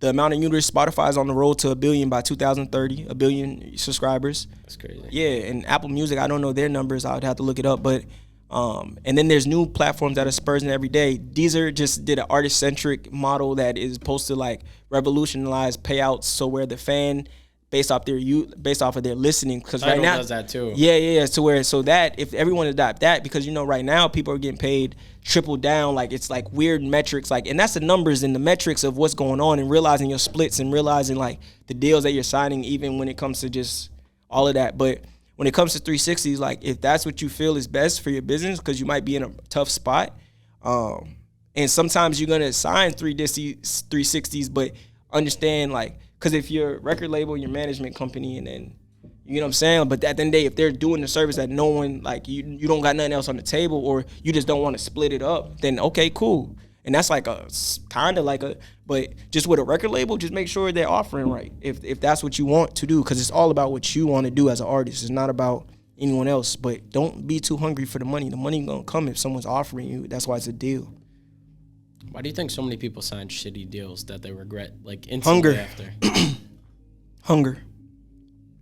Motherfuckers is hungry to get out. Motherfuckers is hungry to get their music heard. Motherfuckers is hungry to make this shit shake. And motherfuckers is not finding a way for themselves. And it's hard to find a way. And people are coming selling wolf tickets and selling dreams. Stop selling dreams to artists, bro.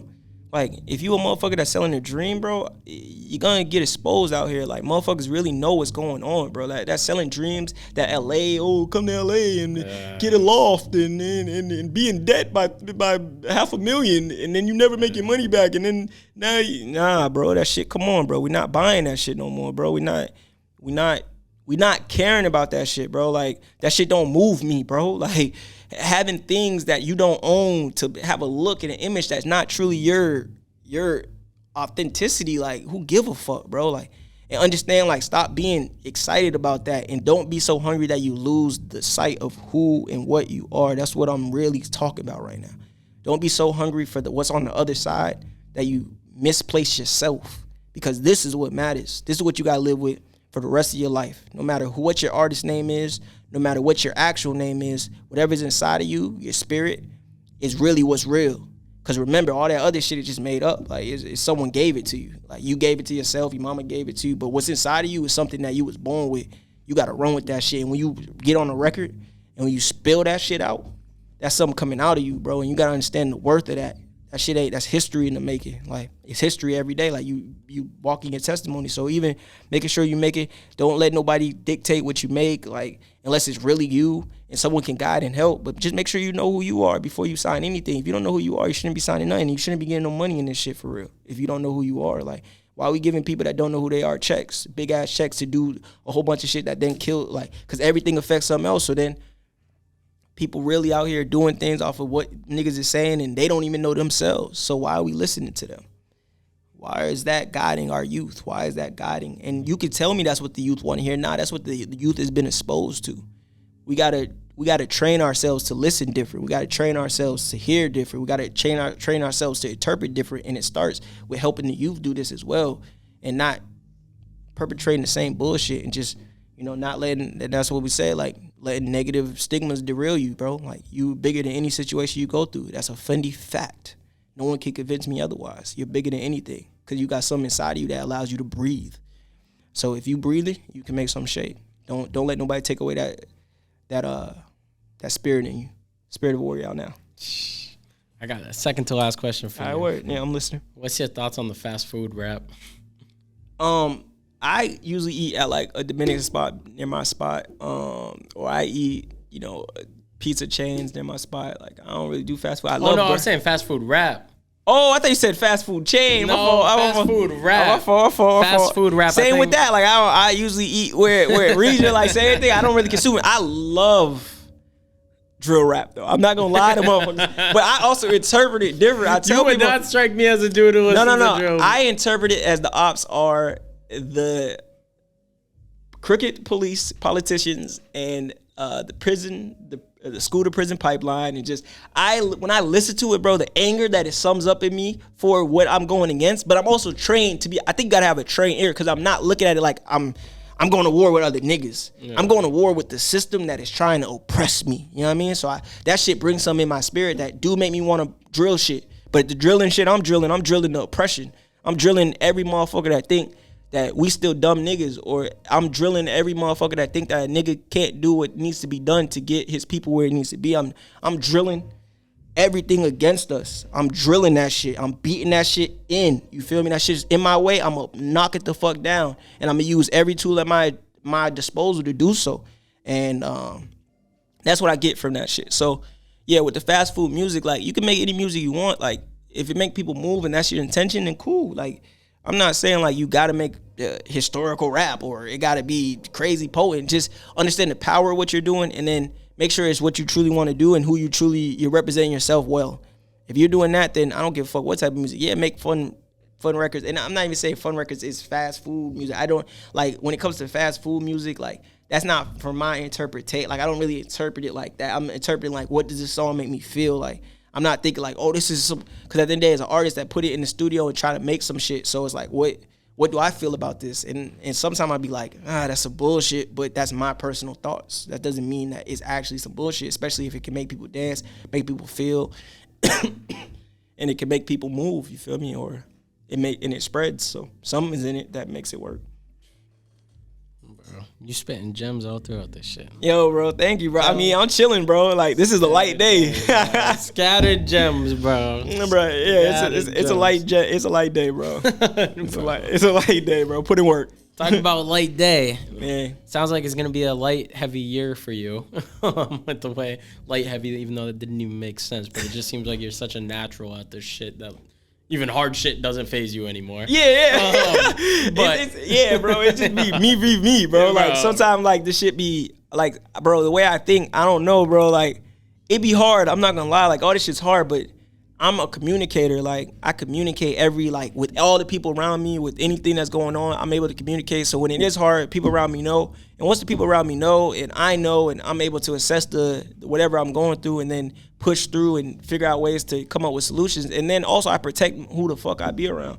I protect my energy, bro. I don't be around motherfuckers no more. I'm not outside doing nothing with nobody, you feel me? Like I'm in my own head working on my business, and that's what I want to focus on. That's what brings me joy and happiness. And you know, I spend time with who I spend time with, and those same people bring me joy and happiness. And I don't want to be around anyone that doesn't understand what the fuck going on. And a lot of people don't. And I'm not into explaining nothing to nobody no more. That's the biggest difference between me now and me back then. Like, I don't got to convince you with nothing because I know me. So if you don't feel this shit, fuck you.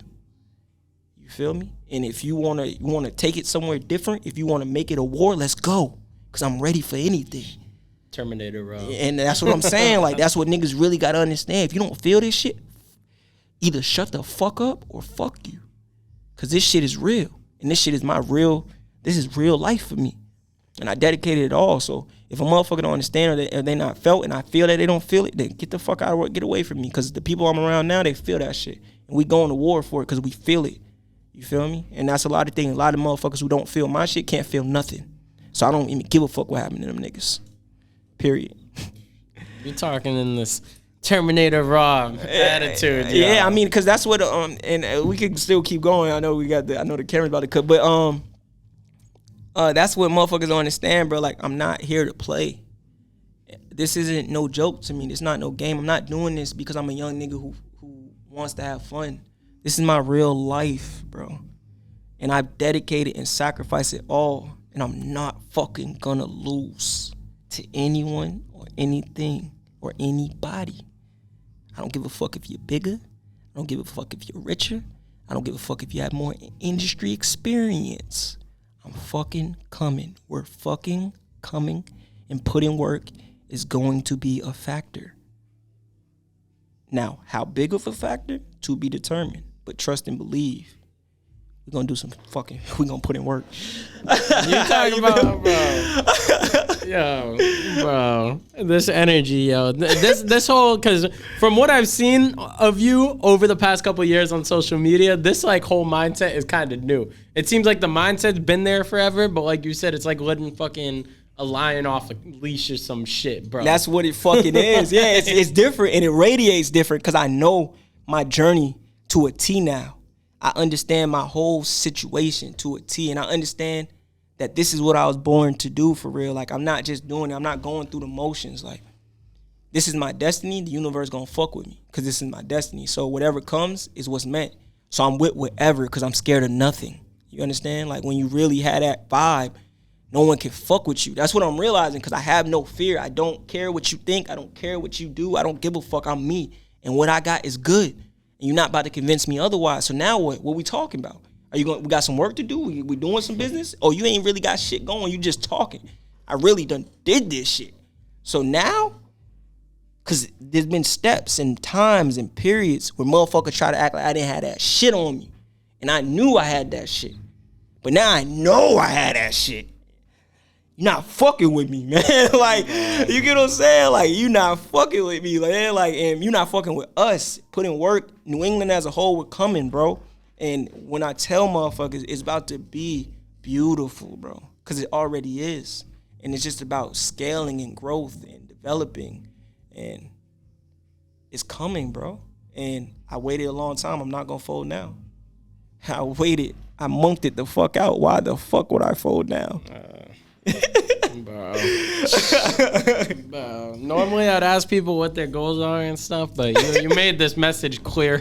You made the last couple of minutes. Yeah, and if you're not on your job, we taking that. That's what I want people to really understand. Like, this is business, bro. This is war. This is about territory. This is about skill, and I want everyone to grow. But be on your job. Be on your P's and Q's, because I'm coming, and I'm coming for it all. Like, and I'm not shy. Like, I don't care who knows. Like. So it's like, what are we doing? Like, you can get with it or get lost, or we can go. Like, that's what motherfuckers gotta understand about me, bro. Like, and I waited to be ready to even talk like this, because I been had this spirit. I waited to be ready. I waited till my product was right. I ready to have the resume. I waited until it was time. And motherfucker, look at the rollout of Spirit of a Warrior and you'll understand it's fucking time. Listen to the project, you'll understand it's time. And if you listen to the project, or you come to the shows, or you are able to see us on tour, then you'll know why I know it's time.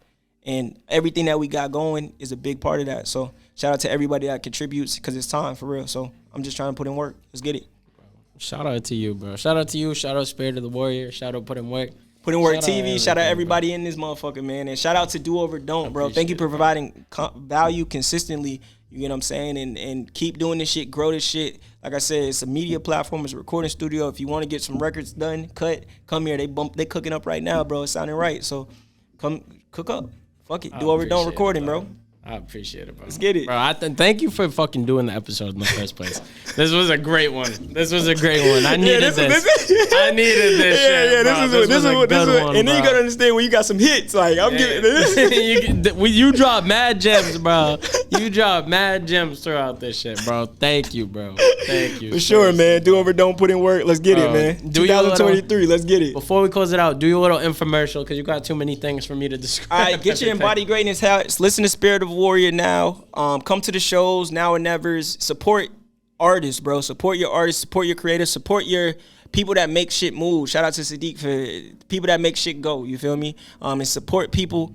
Support the media platforms. Shout out to all the media platforms out here. Support everyone that's contributing, and Don't look at the next man. If a man isn't in a position to contribute at the highest level, try to get him there with you. You feel me? And if he's dedicated, and he's consistent, and he's motivated, then time will do a thing, and he'll be of value for real. So shout out to everybody that's doing some shit, and shout out to everybody that's putting in work. And we here, and you can buy some shit, you can support, you can watch, but you can share. That's the most important thing. Share this shit. Share this shit and let you know, like, you are the embodiment of everything you believe in. So believe in the right things. Put in work. Bro, y'all know the drill, bro. I ain't even got to say it no more. He's doing the close out perfectly. Follow the man on Instagram, RobPutsInWork. RobPutsInWork on Instagram, Twitter, Facebook, all that. www.PutInWork.tv for the media platform. YouTube at PutInWork. And we exist in 360 scope when it comes to the digital. So follow us and keep engaged. Let's get it. Y'all know the drill. Y'all know the drill. I ain't even going to hold your time no more with the fucking corny-ass infomercial shit. Click that like button. Click that subscribe button. Like, comment, and subscribe to that motherfucker, man. Y'all know the drill. I don't even know who the next episode is, but this, I almost said this do over don't. Weird. This Purple World. It's episode 86 or 87. I think it's 87. I hope I didn't fuck the intro up. We out this bitch. We'll catch you on next week. Predicting everything before it could be a Simpson. Or they could find a glove and probably throw me in prison. They looking at the higher Messiah, I've grown and risen. Hitting with specific precision, you are restricted.